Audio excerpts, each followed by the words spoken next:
आप सबको मेरा नमस्कार। आज हम डिस्कशन करने जा रहे हैं सम्मन अंडर जीएसटी। आज बहुत सारे सम्मन्स हमारे पास आ रहे हैं, तो हमारे लिए ये जानना आवश्यक है कि वो सम्मन क्या एज पर लॉ है, वो सम्मन में क्या क्या हो सकता है यदि हम उनका कॉम्प्लायंस ना करें तो क्या चीजें हैं जो हमें ध्यान में रखनी चाहिए। देखिए, ये केवल और केवल एक एकेडमिक डिस्कशन है, ये केवल एक ओवरव्यू है सेक्शन 70 का, इंफॉर्मेटिव है। इस प्रेजेंटेशन पर रिलाई करने से पहले प्लीज आप सेक्शन के गो थ्रू हो, जिन केस लॉ की हम बात करेंगे उनके गो थ्रू हो, और दूसरे सेक्शन हैं, चाहे वो आईपीसी के हैं चाहे वो किसी और एक्ट के हैं, निश्चित रूप से उनके गो थ्रू हो, तभी आप इस पर रिलाई करें। सेक्शन 70 हालांकि ये बहुत छोटा सेक्शन है, आपके सामने है स्क्रीन पर, लेकिन इसकी जो इम्प्लीकेशन है वो बहुत बहुत बड़ी है। तो चलिए सेक्शन 70 को डिस्कस करते हैं, सम्मन अंडर जीएसटी को डिस्कस करते हैं। पहले हम सेक्शन को पढ़ लेते हैं, सेक्शन कहता क्या है। The proper officer under this act shall have power to summon. तो first of all we have to discuss who is proper officer. Secondly, he power to summon को हमने डिस्कस करना है। तीसरा, एनी पर्सन, इसको डिस्कस करना है। चौथा, whose attendance he considered necessary either to give evidence और टू प्रोड्यूस ए डॉक्यूमेंट और any other thing in a inquiry. फिर उसके बाद वो कह रहा है in the same manner as provided in the case of civil court under the provision of the code of civil procedure. आप देखिए, वो ये नहीं कह रहा कि एज फार एज पॉसिबल। यदि हम सेक्शन 69 को देखें तो वहां पर, या सेक्शन 67 को देखें तो वहां पर आएगा एज फार एज पॉसिबल, लेकिन यहां पर लिखा हुआ as provided in the case of civil court under the provision of the code of civil procedure code. तो इसलिए हमें जो provision of code of civil procedure है उसको भी जानना आवश्यक है। तो सबसे पहले हम सेक्शन 71 को देख लेते हैं कि सेक्शन 71 में जो जो हमने डिस्कस किया उसको देख लेते हैं कि प्रॉपर ऑफिसर की डेफिनेशन क्या है, सम्मन की डेफिनेशन क्या है, पर्सन की डेफिनेशन क्या है, किन किन केसेस में वो सम्मन इशू कर सकता है, और जो relevant provision of the code of civil procedure है वो कौन कौन से हैं। हम उन सबको एक बार जो है ब्रीफ में देख लेते हैं। तो चलिए, सबसे पहले प्रॉपर ऑफिसर की डेफिनेशन। उन्होंने कहा कि प्रॉपर ऑफिसर का मतलब है कि जिसको कोई भी फंक्शन परफॉर्म करने के लिए कहा जाए अंडर दिस एक्ट, या तो वो कमिश्नर हो सकता है या वो ऑफिसर हो सकता है जिसके ऊपर असाइन किया गया है that function by the commissioner in the board. तो that is the definition of proper officer. Now what is the definition of person. Person जो है वो डिफाइंड किया गया है सेक्शन 284, और इसमें उन्होंने जो है सभी को इंक्लूड किया है, चाहे वो इंडिविजुअल है, एचयूएफ है, कंपनी है, गवर्नमेंट कंपनी है, फर्म है, एलएलपी है, एसोसिएशन ऑफ पर्सन है, बॉडी ऑफ इंडिविजुअल है, कोऑपरेटिव सोसाइटी है, लोकल अथॉरिटी है, गवर्नमेंट है। तो सब कुछ उन्होंने यहां पर कवर किया है। ट्रस्ट भी, आर्टिफिशियल जुडिशियल पर्सन भी, तो एवरीथिंग इज कवर्ड हियर। तो पर्सन मींस वो किसी को भी कॉल कर सकता है जो पर्सन है। तीसरा, सम्मन की डेफिनेशन। सम्मन को बहुत सिंपल भाषा में कहें तो बुलाना होता है, लेकिन यहां पर यदि हमने वो वर्ड देखा है तो यहां पर लिखा पावर टू सम्मन, जहां पर उसकी बुलाने की अथॉरिटी है, उसके पास पावर है बुलाने के लिए, तो वो जो सम्मन इशू कर सकता है अंडर सेक्शन 70। तो इसकी थोड़ी सी डेफिनेशन जो है वो पढ़ लेते हैं। ए सम्मन is a legal document that is issued by a court on a person involved in a legal proceeding. तो वो एज ए विटनेस भी आ सकता है, एज ए अक्यूज भी उसको बुलाया जा सकता है, और यदि वो कंप्लेंस नहीं करेगा, wilful disobedience of the same is punishable under section 174।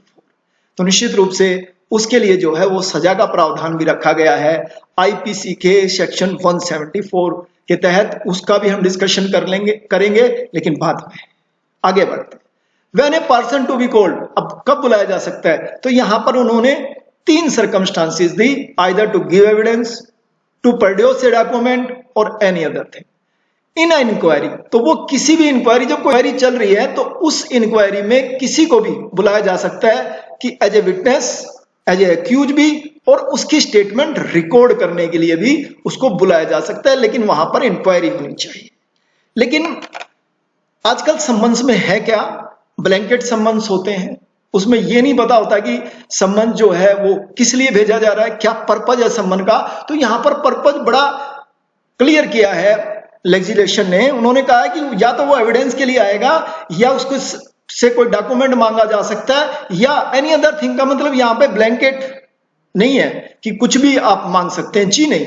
उस इंक्वायरी के संबंध में जो चीजें चाहिए सिर्फ आप वही मांग सकते हैं। This is my understanding. तो निश्चित रूप से इसलिए सम्मन जो है ब्लैंकेट नहीं हो सकता कि आपसे कुछ चीजें हमें चाहिए और आप जो है ये आप आ जाओ और हमें ये चीजें दे दो, ब्लैंकेट नहीं हो सकता। जो भी इंक्वायरी है उस इंक्वायरी में जो जो चीजें चाहिए वो मांगी जा सकती हैं।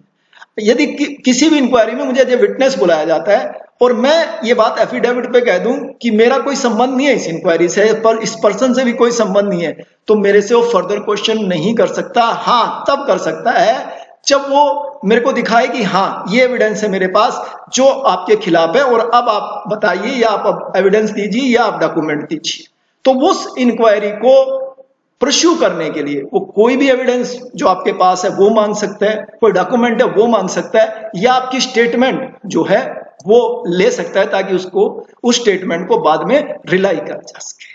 अब ये कह रहा है कि जो provision of the code of civil procedure है वो इस पर एप्लीकेबल है, तो उनके गो थ्रू होना हमें आवश्यक है कि वो कौन कौन से प्रोविजन है जहां पर जो सम्मन के विषय में कहते हैं अंडर सीपीसी।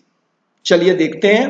तो सेक्शन जो है वो काफी हैं, बहुत विस्तृत हैं, बहुत सारे सेक्शन हैं जो इसको कवर करते हैं। हम सभी सेक्शन को कवर नहीं करेंगे, सभी सेक्शन पर डिस्कशन नहीं करेंगे। हाँ, जो सेक्शन 61 to 69 है, ऑर्डर 1 to 30 है, section 91, 92 and section 28 of CPC जो है इसके बारे में चर्चा करता है। लेकिन हम थोड़े से सेक्शन चर्चा करेंगे जो मुझे लगता है कि हमारे से रिलेटेड है, सिर्फ उनकी चर्चा करें। तो सबसे पहले हम चर्चा करते हैं सेक्शन 61 की। ये कहते हैं सेक्शन 61 कहता है कि उसका फॉर्मेट क्या होना चाहिए, सम्मन का फॉर्मेट क्या होना चाहिए। उन्होंने कहा राइटिंग में होना चाहिए, डुप्लीकेट होना चाहिए, जो ऑफिसर इसको इश्यू कर रहा है उसके साइन होनी चाहिए, और उसकी जो है वो सील भी होनी चाहिए। इसके अलावा जिस पार्टी के लिए, जिस पार्टी की इंक्वायरी चल रही है उस पार्टी का नाम होना चाहिए कि किस पार्टी की इंक्वायरी में मुझे बुलाया जा रहा है, और कौन कौन सी चीजें मुझसे मंगवाई जा रही हैं वो भी उसमें लिखी होनी चाहिए, और क्या मुझे पर्सनल अपीयरेंस होना है और थ्रू एजेंट या रिप्रेजेंटेटिव थ्रू भी हो सकता हूं वो भी लिखा होना चाहिए। तो निश्चित रूप से ये सारी चीजें जो है वो इसमें होनी चाहिए। अब सर्विस ऑफ सम्मन जो है वो बहुत बड़ा इशू है, और वो इशू इसलिए है क्योंकि हमने डिस्कस किया कि यदि नॉन कंप्लेंस होगा सम्मन का तो निश्चित रूप से वो आईपीसी के सेक्शन 174 में जो है प्रोसिक्यूट किया जा सकता है। तो इसलिए सर्विस जो है बहुत इंपॉर्टेंट है। तो हाउ टू बी सर्व्ड, उन्होंने कहा कि जो सर्विस का सबसे बढ़िया तरीका है वो ये है कि पर्सनली जो है वो डिलीवर होना चाहिए सम्मन, और हो सके तो रिसिपिएंट जो है उसको यदि साइन भी कर दे तो वो वेल एंड गुड है। सेकेंड, उन्होंने कहा कि जहां पर वो पर्सन ड्यू डिलिजेंस से ना मिले तो उसमें क्या करे, तो उन्होंने कहा कि जो male adult member of the family है उसको सम्मन दिया जा सकता है, और कहा कि वहां पर जहां पर वो कोई भी वहां पर मिले ही ना अक्यूज मिले ना उसकी फैमिली मिले, तो उन्होंने कहा कि जो हाउस का जो मेन गेट है वहां पर जो है उस सम्मन को चिपकाया जा सकता है। उन्होंने कहा कि जो सम्मन है, जो विटनेस के लिए सम्मन है, तो वो रजिस्टर्ड पोस्ट के लिए भी, रजिस्टर्ड पोस्ट से भी भेजा जा सकता है। सेक्शन 69 ये कहता है।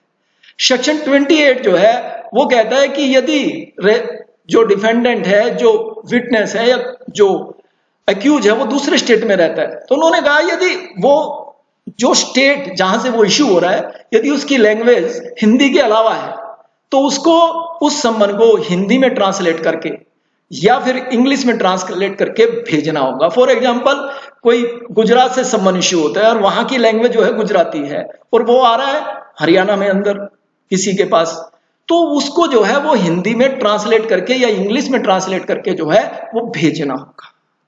उसके बाद सेक्शन 91 कहता है कि जो भी डॉक्यूमेंट आपको मंगवाने हैं निश्चित रूप से वो आप जो है उसको बोलना होगा, सम्मन में लिखना होगा कि ये डॉक्यूमेंट मुझे चाहिए। तो ये सेक्शन 91 कहता है। अब ये कहता है कि यदि पर्सनल अपीयरेंस आपको चाहिए तो रूल 3 ऑर्डर 5 जो है इसके बारे में कहता है कि आपको जो है पर्सनल अपीयरेंस वहां पर लिखनी पड़ेगी सम्मन के अंदर कि हाँ उसको एज ए इन पर्सन जो है वो अपीयर होना पड़ेगा बिफोर द कोर्ट और बिफोर द अथॉरिटी, और उसमें डेट भी लिखनी पड़ेगी, किस डेट को और किस समय जो है उसको अपीयर होना है, वो चीजें भी उसको सम्मन में जो है वो डालनी पड़ेंगी। नेक्स्ट बात जो रूल 4 ऑर्डर 5 है उसमें कह रहा है कि जो उसके जुडिक्शन से बाहर है उस पार्टी को पर्सनल अपीयरेंस के लिए नहीं बुलाया जा सकता।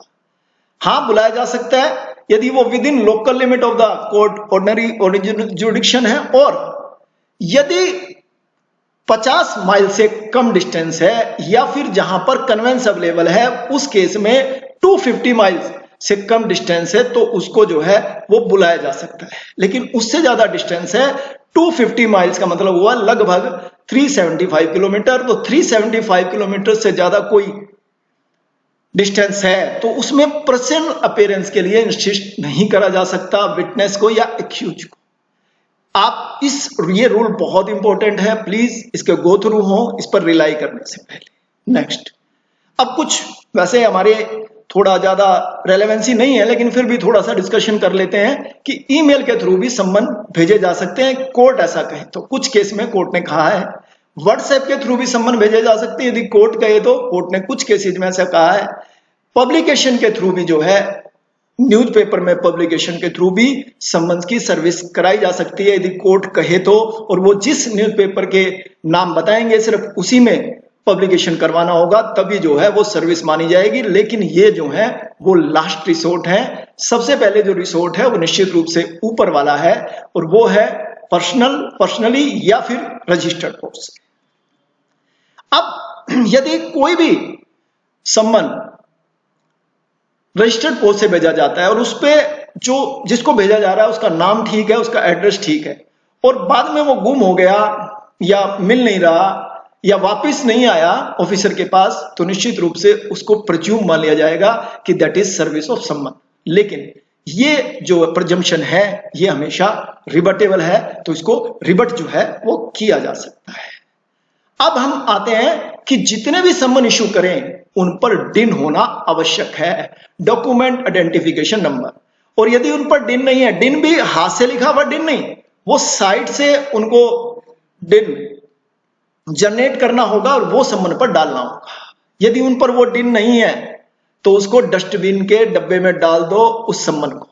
और ये मैं नहीं कह रहा, ये हमारे ऑनरेबल फाइनेंस मिनिस्टर साहिबा कह रहे हैं। लेकिन इन्होंने दो सर्कमस्टांसेस ऐसे कही कि जहां पर जो साइट से जनरेट करके यदि डिन ना भी डाला जाए तब भी जो है वो सम्मन माने जाएंगे। दो चीजें हैं, एक technical difficulties in generating DIN और दूसरा communication is required to urgently issued and the authorized officer is outside state. तो इन दो सर्कमस्टांसेस में जो है वो डिन विदाउट डिन के जो है वो सम्मन इशू किया जा सकता है। लेकिन उन्होंने कहा कि सच communication issued without DIN shall be regularised within 15 days. तो 15 दिन के अंदर उनको रेगुलराइज किया जाएगा, उनका डिन जनरेट किया जाएगा और वो जनरेट जो है वो लिखना पड़ेगा। तो ये सर्कुलर नंबर 128 ये आप देख लेना 23/3/2019 का है, और सर्कुलर नंबर जो है 122 जो डेट 5/11/2019 का है। तो ये दोनों सर्कुलर जो हैं आप इनके गो थ्रू हो बिफोर रिलाई ऑन दैट। उसके बाद क्या सम्मन्स की जो प्रोसीडिंग है उसमें एडवोकेट का अधिकार है। जीएसटी एक्ट तो बिल्कुल नया है तो इस पे लॉ डेवलप नहीं हुआ, लेकिन जो section 14 of the central excise act है and section 108 of the custom act है वो हालांकि सिमिलर नहीं है लेकिन मिलते जुलते से।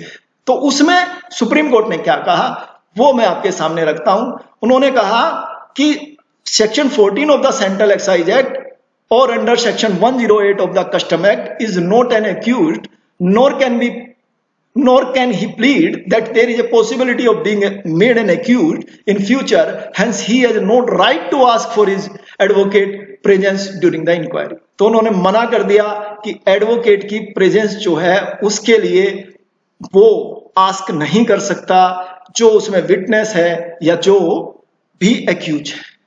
तो निश्चित रूप से इसके जो है, इसका जो इम्प्लीकेशन है वो बहुत बड़ा हुआ। अब थोड़ा सा इन्होंने इस चीज को अब्यूज करना आरंभ कर दिया।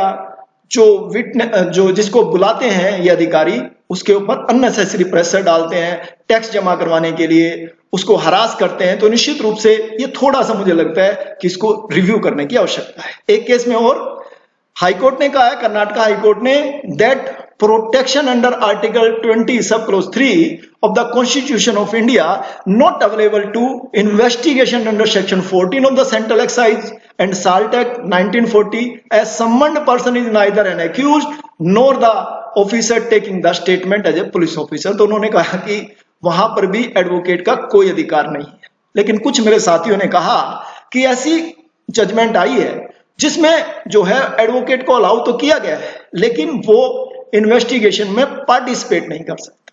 वो म्यूट स्पेक्टेटर बन के जो है अपने क्लाइंट के साथ बैठ सकता है, इससे ज्यादा कुछ नहीं। मैंने बहुत कोशिश करी वो जजमेंट ढूंढने की, लेकिन मुझे नहीं मिली। यदि आप लोगों को वो जजमेंट मिले तो प्लीज मुझसे शेयर अवश्य करें, ताकि मेरी भी नॉलेज अपडेट हो सके। उसके बाद कॉन्सिक्वेंसेस क्या है यदि उसको अटेंड ना किया जाए, तो व्हाट आर द कॉन्सिक्वेंसेस। तो कॉन्सिक्वेंसेस जो है वो